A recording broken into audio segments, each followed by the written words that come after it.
about stitch length? Do you know what things to think about when you're deciding where to set your stitch length on your sewing machine? I'm going to teach you all about that in this video. To change length on this computerized sewing machine, I have to put it in the mode of changing length.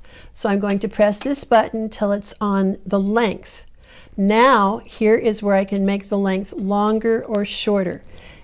And what does that do? It really adjusts how fast the feed dogs, which are these rough little things, it determines how fast they're moving. So if they're moving fast, it's pulling the fabric through quicker.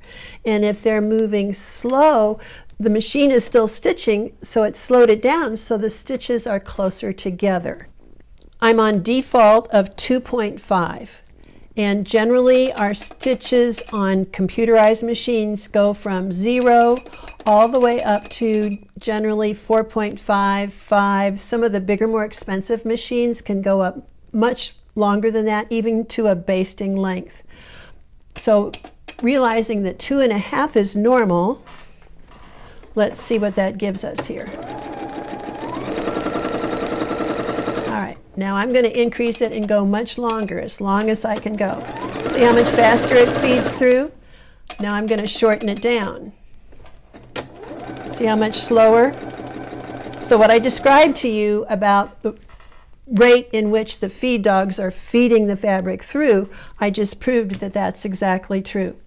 This is comparable to just a regular cotton type fabric, and it's that demo cloth stuff that machine salesmen use that I actually hate, but it does let things show very well. So do you see here was regular? Have you zoomed in there? Okay, so here's regular stitch length, here's longer stitch length. So if I was going to do some stitching that I wanted to rip out, I would put it on a longer stitch length. But look how tiny this is right in here when I was down at 1. I wouldn't want to have to rip that out, would you, Sandra? I would not. No. All right. On a knit fabric, and this is a knit, always, always, always, I say your default should be 3. You want to put more length into each stitch so that there's more thread in each stitch so that it can stretch. I go into all of this in great detail in my Stretching Your Knit Sewing Know-How DVD, which is available at my website. I'll put a link down in the description. But some people say to use a very narrow little zigzag for seams on a knit, but I totally disagree. I truly feel that you want to use a straight stitch of longer length. So here it is at a 3.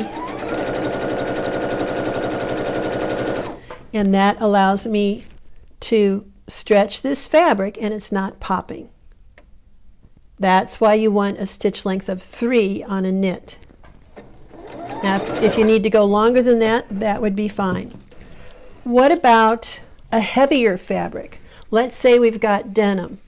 All right, just put your thinking hats on.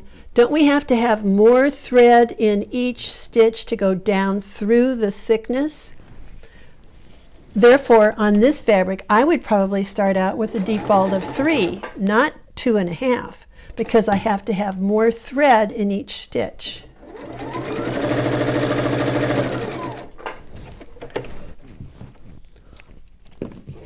Conversely, if it's a very lightweight fabric, I don't have to have as much thread in each stitch, so I can shorten it down. I might go to a 2. Let's see what that's going to look like.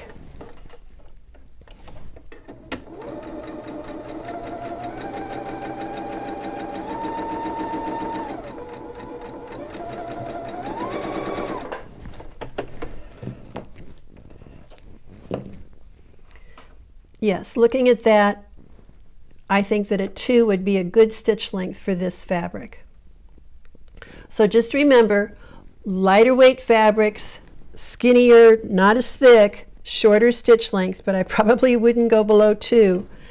Regular cotton type fabrics, wools, go to a 2.5. But if you're going to be sewing on a knit or heavy fabrics, put the stitch length up higher. So that's all about stitch length, and I hope it helped you understand.